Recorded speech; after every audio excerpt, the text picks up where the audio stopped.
बिस्मिल्लाहिर्रहमानिर्रहीम। अस्सलाम वालेकुम यूनिवर्सिटी कुकिंग यूट्यूब चैनल पर आपको खुशामदीद। आज फिर मैं हाज़िर हुई। आज मैं लाई हूँ आपके लिए ऑरेंज कैंडी की रेसिपी। तो मैं आपको बताऊँगी कि हम इसको किस तरह से बनाएंगे और ये कैसे की बनेगी। ये बहुत मज़े की बनेगी। तो हम इसको पकाएंगे, बनाएंगे, बहुत आसान है इसका पकाना। तो चलते हैं रेसिपी की तरफ। रेसिपी शुरू करने से पहले मेरी आपसे रिक्वेस्ट है, अगर आप चैनल पर नए हैं तो चैनल को सब्सक्राइब करें, बेल आइकन को प्रेस करें, वीडियो को लाइक शेयर ज़रूर किया करें। तो इधर मैंने 5 से 6 माल्टे लिए हैं। तो इसके ऊपर जो छोटी-छोटी सी डंडियाँ सी वो मैंने उतार ली हैं और मैं इसको डाल दूँगी बाउल के अंदर। इनको मैंने बाउल के अंदर डाल दिया। तो इसके अंदर मैंने डाल दिया 1 डेढ़ कप पानी। तो इसमें मैं डाल दूँगी हाफ़ टी स्पून नमक और इनको जो है इसी पानी के अंदर इसी तरीके से अच्छा सा मल के जो है हमने धो लेना है। इसके साथ जो इसके ऊपर थोड़ी बहुत डस्ट जो जमी होती है वो भी साफ़ हो जाएगी और इनको जो है हम अगर इस तरीके से इसके अंदर जो है रख देंगे आधे घंटे के लिए, तो इनकी कड़वाहट जो है छिलकों की वो भी ख़त्म हो जाएगी। और इसी तरीके से इसको हमने धो के अच्छा सा मल के इसके ऊपर से साफ़ कर लेना है। तो ये आप देख सकते हैं कि इसका पानी जो है वो गंदा हो चुका है। तो इसमें से पानी को हम निकाल लेंगे। तो अब मैं ये देख रहे हैं, इनको मैंने अच्छा सा धो लिया, वो पानी गिरा के इनको मैंने दूसरे पानी के साथ अच्छा सा धो लिया, साफ़ कर लिया। तो ये हमारे माल्टे जो हैं ये साफ़ हो चुके हैं। तो अब मैंने लिया छुरी की मदद से मैं इस तरीके से इसका ऊपर वाला छिलका जो है वो उतार लूँगी। तो ये जो है माल्टा हम इसको दूसरी साइड पे कर लेंगे। ये सारे जो माल्टे हैं उनके मैंने ऊपर वाले छिलके उतार लिए हैं। तो अब इन छिलकों की छुरी की मदद से इस तरीके से मैं इनकी कटिंग कर लूँगी। लंबाई में बारीक-बारीक सी इस तरीके से मैंने इनकी सबकी कटिंग कर ली है। तो अब हम इनको पकाना स्टार्ट करते हैं। तो ये मैंने पैन लिया है। पैन के अंदर सबसे पहले मैं डाल दूँगी 1 डेढ़ गिलास पानी। तो अब इसके अंदर छिलके जिनको हमने धो के छोटे बारीक-बारीक से काट के रखा था वो इसके अंदर डाल देने हैं। इसके नीचे फ्लेम भी मैं ऑन कर दूँगी और इसी तरीके से अभी मैं इसके नीचे फ्लेम हाई कर दूँगी। जब इसमें उबाल अच्छा सा आना शुरू हो जाएगा तो फिर इसके नीचे फ्लेम मैं मीडियम कर दूँगी। तो ये देखें इसमें उबाल आना शुरू हो गया। तो इसके नीचे फ्लेम भी मैंने मीडियम कर दिया है। तो इसी तरीके से मीडियम फ्लेम पे अब हम इसको 2 से 3 उबाल अच्छे से आने देंगे, ताकि ये जो माल्टों की कड़वाहट होती है छिलकों की वो जो है इसमें से इस तरह से निकल जाएगी। तो ये देखें इसको 2 से 3 उबाल अच्छे से आ चुके हैं। तो अब इसको मैं निकाल लूँगी एक छलनी के अंदर, ताकि इसमें से जो पानी है वो अलग हो जाए और ये जो पानी है इसको हम ज़ाया कर देंगे और छिलकों को हम दूसरी साइड पे रख देंगे।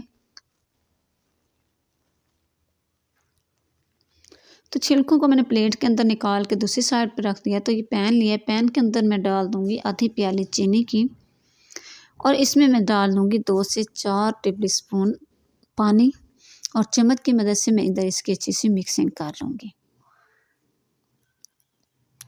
तो इधर हमने इसकी जो है चाशनी तैयार करनी है। तो अब इसके अंदर मैं डाल दूँगी, ये है मेरे पास किन्नू। ये मैंने आधा किन्नू लिया है। इसको मैंने दरमियान से यानी कि किन्नू को काट के उसके 2 हिस्से कर लिए हैं। तो अब जो इसके अंदर बीज हैं ऊपर वाले वो मैं निकाल लूँगी। तो अब इसको मैं डाल दूँगी इस तरीके से पैन के अंदर। इसको हाथ की मदद से हम इसको थोड़ा-सा दबाएँगे, निचोड़ लेंगे, सारा जो इसका जूस है वो पैन के अंदर चला जाएगा। तो अब आप देख रहे हैं कि इसके अंदर जो बीज थे नीचे वाले वो अंदर चले गए हैं। ये बीज जो हैं ये सारे हमने चम्मच की मदद से निकाल लेने हैं, ताकि इसके अंदर कोई बीज ना रहे। बीज बहुत कड़वा होता है। तो जब हम किसी भी चीज़ में माल्टे का जूस वग़ैरह डालते हैं तो अगर उसमें बीज आ जाए तो सारी उस चीज़ का टेस्ट जो है वो ख़राब हो जाता है। तो हमने सारे इसलिए इसमें से बीज निकाल लिए हैं और चम्मच की मदद से इधर मैं इसकी अच्छी सी मिक्सिंग कर लूँगी।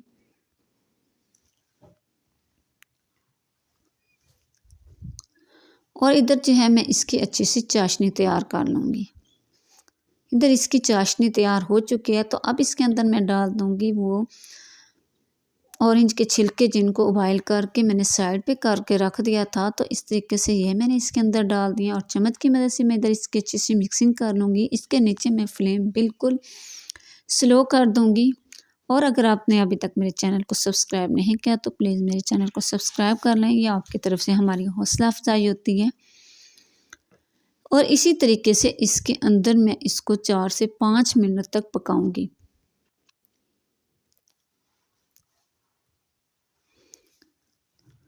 तो इसमें हमने इस तरीके से चीनी ज़्यादा डालनी है, इसका शीरा हमने ज़्यादा तैयार करना है ताकि जो इसके अंदर कड़वाहट होती है वो ख़त्म हो जाए। पहले भी जब हम उबाइल करते हैं फिर भी इसकी कड़वाहट कुछ ख़त्म हो जाती है, तो अब उसके नीचे फ्लेम भी मैंने बंद कर दिया है। तो अब इनको जो है मैं निकाल लूँगी इस तरीके से प्लेट के अंदर, और इनको मैं इस तरीके से प्लेट के अंदर डाल के ठंडा होने के लिए रख दूँगी। इतनी देर में नमाज़ का टाइम हो चुका है ज़ोहर का, तो मैं इतनी देर में नमाज़ अदा कर लूँगी जितनी देर में ये ठंडे होंगे। तो मैंने नमाज़ भी पढ़ ली है और ये भी हमारे छिलके जो हैं वो भी ठंडे हो चुके हैं। तो अब ये मैंने एक प्याली के अंदर लिए आधी प्याली चीनी, ये मैंने इसको बारीक पीस लिया था। तो अब ये जो कैंडी हमने ऑरेंज तैयार की है तो इसको हम इस तरीके से चीनी के अंदर डाल देंगे और चम्मच की मदद से हम इसको अच्छा सा हिला जुला लेंगे ताकि जो चीनी का पाउडर है वो इसके ऊपर अच्छा सा लग जाए। तो इस तरीके से इसके ऊपर पाउडर लगा के हम इसको निकाल लेंगे प्लेट के अंदर। बाकी जो है सारी कैंडियाँ उनको भी मैं इसी तरीके से चीनी का पाउडर लगा दूंगी। तो ये देखें माशाल्लाह ऊपर नीचे से इसको जो है चीनी लग चुकी है। तो ये देखें सबको मैंने चीनी लगा दी है और इसको मैं इसने इस तरीके से प्लेट के अंदर निकाल दिया। तो ये मैं इधर दिखाती हूँ आपको ये कितनी अच्छी जो है ये बन के तैयार हुई है। तो इधर हम इसको चेक करेंगे तो माशाल्लाह माशाल्लाह ये बहुत अच्छी तैयार हो चुकी है। इस तरीके से बनाकर खाएं, बच्चों को खिलाएं और ऑरेंज के संतरे के जो छिलके होते हैं उन्हें ज़ाया ना किया करें। और उम्मीद करूँगी आज की रेसिपी आपको बहुत पसंद आई होगी। अगर रेसिपी पसंद आए लाइक करें, शेयर करें, सब्सक्राइब करना ना भूलें। इजाज़त चाहूँगी सिटी कुकिंग यूट्यूब चैनल की तरफ से। अगली वीडियो तक के लिए अल्लाह हाफ़िज़, अस्सलाम वालेकुम।